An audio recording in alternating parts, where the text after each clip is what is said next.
Always great to have you watching CNN 10 as we kick off a brand new month of down the middle coverage.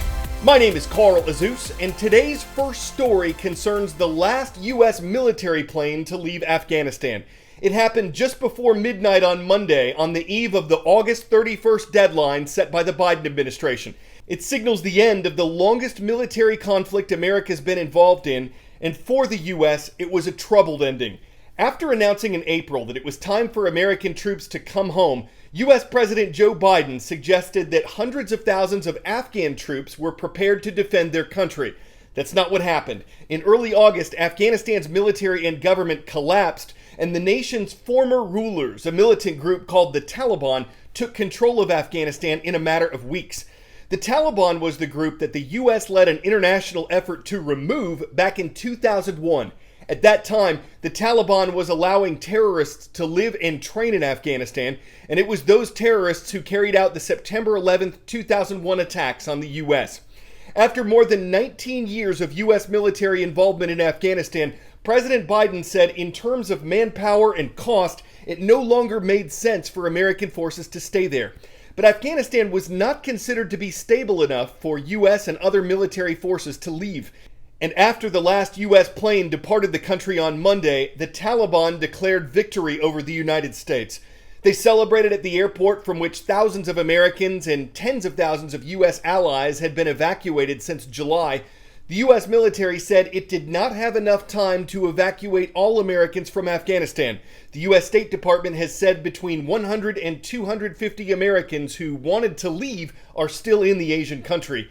And we don't know what's next for Afghanistan. The last time the Taliban were in control, they imposed a strict interpretation of Islam, and they instituted the death penalty for people who did not follow Islam. The Taliban punished people brutally for breaking the law. They banned television, music, and non-Islamic holidays, and they severely restricted the rights of women. The group says it will not rule as oppressively this time around, but some analysts say the Taliban hasn't really changed. 10-second trivia. Which of these U.S. states was admitted to the Union first? California, Colorado, Washington, or Arizona? Of these states, California was admitted first. That happened in 1850. CAL FIRE, the California Department of Forestry and Fire Protection, describes wildfires as, quote, a natural part of the state's landscape. But it also says California's fire season, which typically strikes in summer and early fall, has been starting earlier and ending later in recent years. Droughts are also common in California. There's one affecting the state right now, and when you combine that with ongoing wildfires, events like this are possible. This is the Caldor Fire, now the 17th largest wildfire in California's history.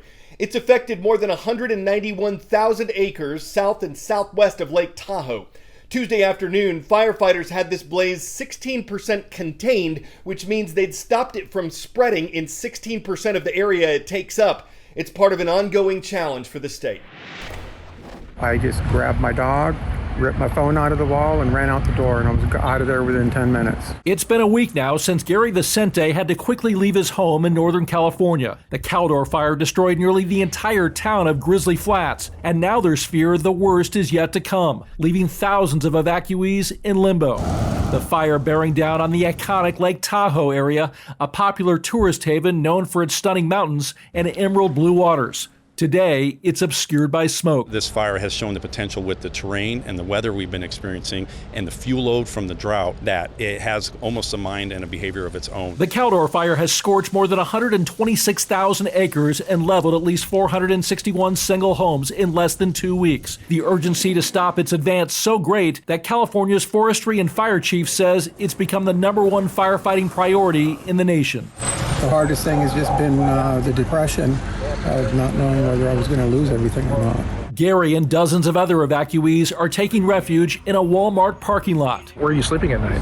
I'm sleeping in the bed of my pickup truck. Okay. And the local community's been fantastic. Somebody came by and donated an air mattress, so I don't have to have the ridges grinding against my back. At least 9 large fires are burning in California, forcing the evacuation of more than 37,000 people. President Biden on Tuesday approving Governor Gavin Newsom's request for a presidential disaster declaration.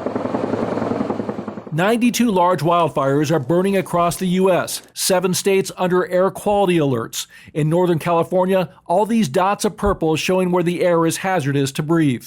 Over the state line in nearby Reno, the city this week recorded its all-time worst level. People advised to stay indoors, schools canceled. Some of the symptoms are going to be burning, watery eyes, scratchy throat, burning chest. Now, in terms of the Caldor fire itself, we're talking about just 11% containment at this point, and 17,000 structures remain threatened. Dan Simon, CNN, Placerville, California. There's a new law in China concerning online gaming. If you're under 18 years old, you can't play at all during the week. And on weekends and public holidays, minors can only play for 1 hour per day. China's communist government has strict control over the everyday lives of its citizens and the nation's media. It requires people who play video games to log in using their real names so the government knows who's playing when.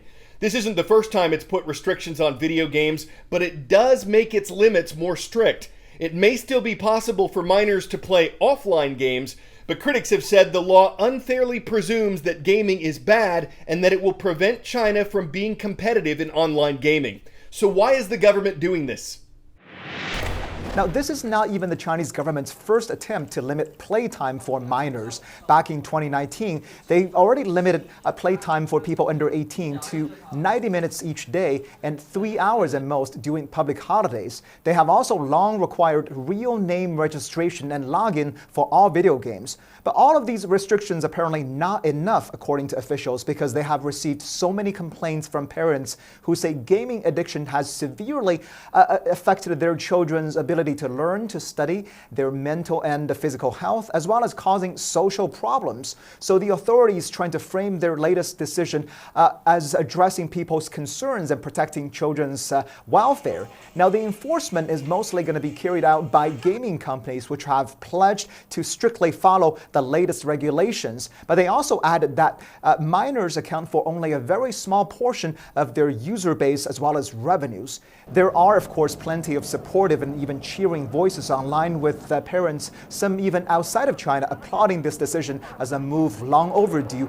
But this kind of nanny state approach, of course, is very much controversial. South Korea, for example, is in the process of abolishing gaming curfew for teenagers because of the lack of effectiveness. And some people also say this latest move is another example of the ruling Communist Party here trying to reinsert itself into every aspect of people's private life for political and ideological reasons, especially for the younger generation. Just in the past few weeks, the government here has banned after-school private tutoring, and they're also cracking down on so-called celebrity worshiping culture among the young people. And now, of course, these gaming restrictions. So leaving some people asking sarcastically, what are young Chinese people now supposed to do during their spare time?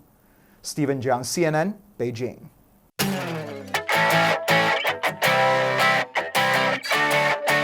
It's probably not as easy to top a pizza without gravity.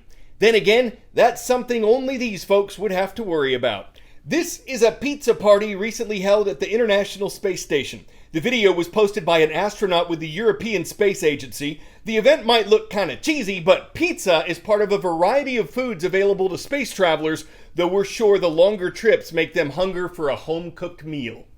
After all, there's not much room on the station to pepper the pantry with all the pepperoni needs and supreme preferences of its astronauts, or for a large oven to be baking that all up. And besides, with zero gravity, how do they keep it down?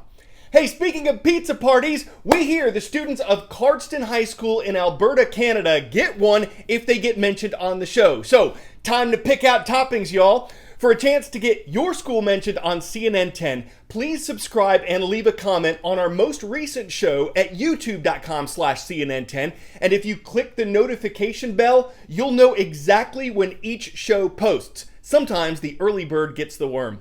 I'm Carl Azus.